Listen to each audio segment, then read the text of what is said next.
Well, hello, and how are you doing? My apologies that I was absent yesterday. I meant to come on and record, or sorry, do a live broadcast today as a recording, unfortunately, because scheduling is just the way things are working.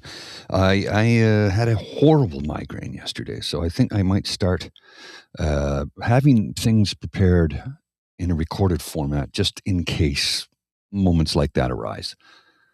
Life is unpredictable, and I don't want to let you folks down, so to make up for it, I will start recording what I intend to go live with in the event that I can't go live. It's just a backup, right? In the event thereof. So let's pick up where we left off the other day regarding the story about Susie Silvestri, Goodenowe, and this medical center, a restorative health clinic, I believe they call it. Is clinic even in the word? No, it's restorative health center because they like to say that they're not doctors. Picking up from where we left off, he had sent a text to her brother, Greg, I believe is his name. And I'll reread the text to you just so we can pick up right from where we left off. And she wrote on Friday, November 15th at 2:49 p.m. This is 2024, so a little over a year ago. Things are not looking good here. Can't get feeding tube. Have to go back to States. If I return, it would be to Mass. Time to be closer to family. My head spins. Suggestions? Don't want care facility, but looking like I don't have a choice. This is not what I ever thought my life would look like at this point. Give me some time to think about this. That's her brother Charles. My apologies, not Greg, Charles. The problem was her American insurance company wouldn't the feeding tube in Canada. And again, that is a real sticking point with me. I don't care that they wouldn't pay for it. This woman is dying of ALS. Show her some mercy and put the goddamn thing in. Find the money somewhere. I don't care that they won't pay for it. We can afford to help a human being who's suffering. And if you deny a human being a feeding tube when they are dying, you're not a good person. Really working on my language. The Moose Jaw Hospital would only do the surgery on a non-Canadian in an emergency. It determined Susie's case was not emergent. I'd like to speak to the person who determined that because this woman died, 3 weeks later? About 2 weeks later, on December 3rd, the anonymous Goodenowe worker arrived at the health center to find that Silvestri had not eaten for days. She immediately brought Silvestri to hospital and alerted Goodenowe Center CEO Jana. I don't know if it's Jana or Yana. Perhaps Yana Horsnell by text. Horsnell is Dayan Goodenowe's sister, or Dayan Goodenowe. I don't know how to pronounce his name. I really don't give a shit. He's an asshole. On December 3rd, Tuesday, I came in from my shift learning that Susie has not been eating for a few days due to her not being able to swallow anything anymore, the worker told Horsnell.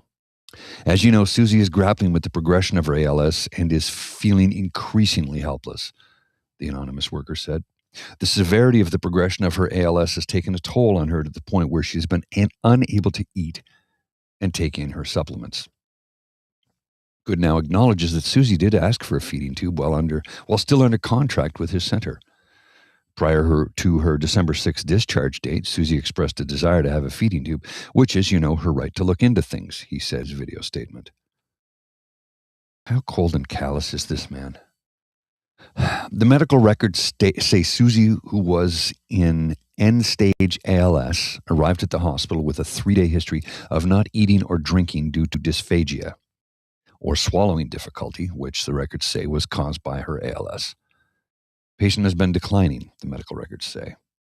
At that time, the hospital installed a nasal feeding tube on an emergency basis to help stabilize her heart rate. But less than a day later, she asked to have it removed. Unfortunately, on December 7th, she determined that she could no longer tolerate the nasal feeding tube. It caused her significant anxiety, the records say. The care worker said that in reflecting on Silvestri's entire time at the center, especially after September, her decline appeared to accelerate rapidly, suggesting her health worsened during her time in Moose Jaw. Because Silvestri couldn't tolerate the nasal feeding tube and couldn't get a permanent one installed in Canada, she decided to go to a hospital in the U.S. for the treatment.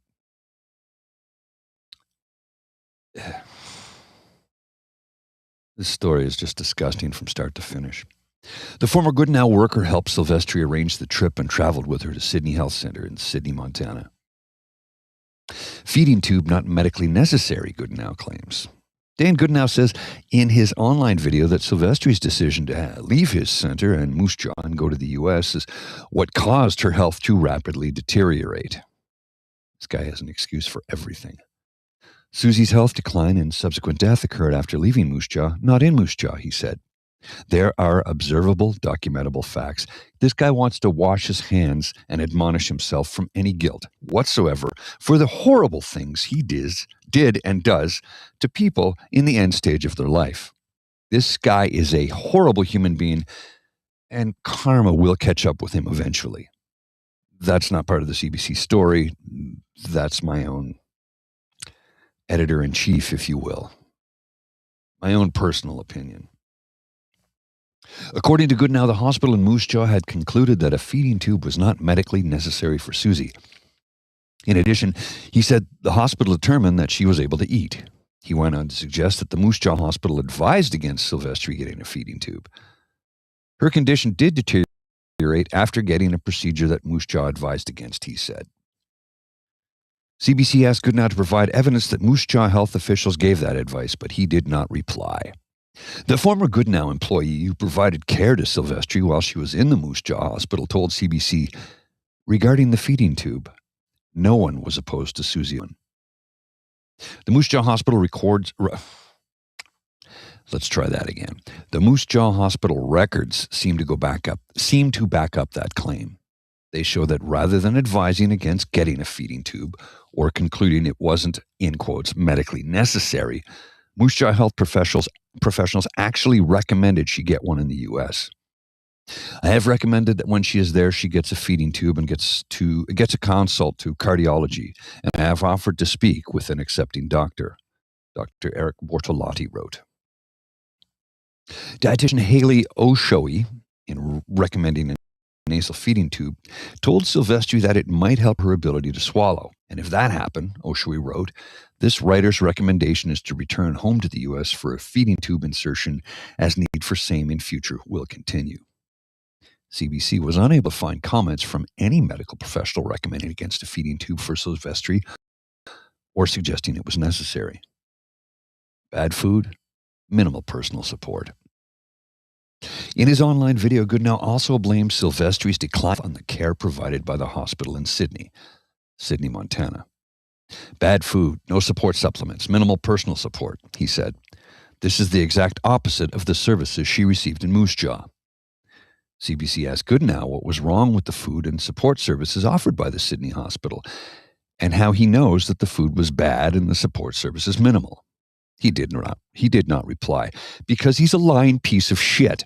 Sorry, I'm really trying not to swear, but this story, it's darn near impossible to not tell you this, to read this to you, to narrate this story to you and not become enraged that this scumbag is ripping people off at the end of their lives because they're desperate, because they want to continue living, and they will give them all of their hard-earned money, and this guy laughs all the way to the bank and makes up.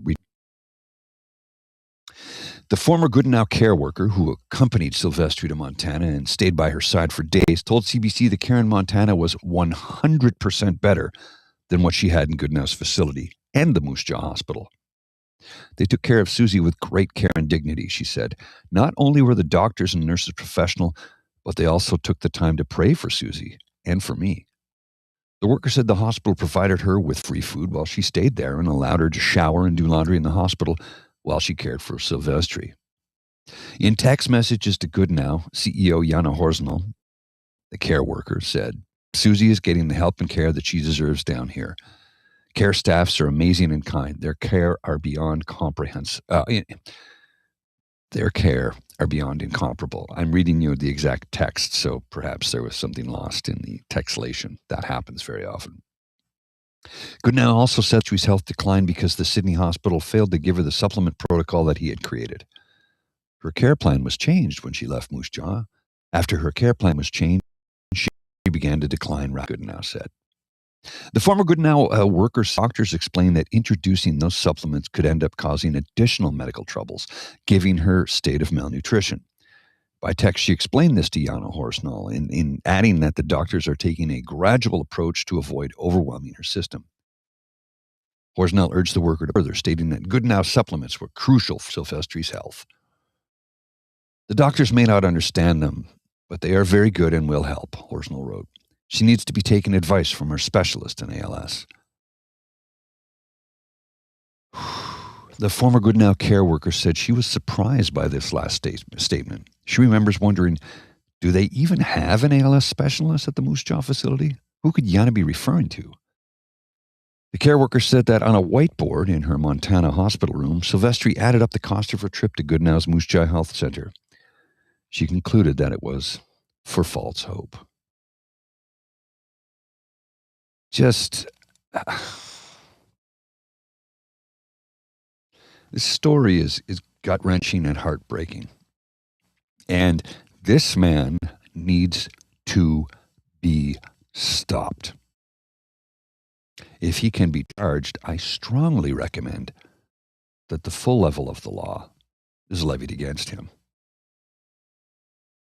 He's a shyster, a snake oil salesman. He sounds like somebody with a narcissistic personality disorder because he's convinced everything he does is right and everything everybody else does is wrong. He's a shyster. He may have a quality education. He has his PhD. But he's not a specialist in ALS. He's not a medical doctor. And he's doing more harm than good. He is taking hope from people, taking money from people while giving them hope. Robbing them of their hope when they realized, I spent all this money for nothing. When I could have spent the last 6, 8, 10 weeks with my family, I've spent it in a foreign land amongst people, some of which who do care about the residents, because we can't call them patients because it's not a medical facility. This whole story just stinks to high heaven, and I really hope karma comes his way. I really do. How do you sleep at night doing what he's done to people? I do not understand. Maybe he's as much of a narcissist as Trump. And we'll talk about that at 6 p.m. later today. For now, this has been your Grizzly Growl. See you in a couple hours. Bye.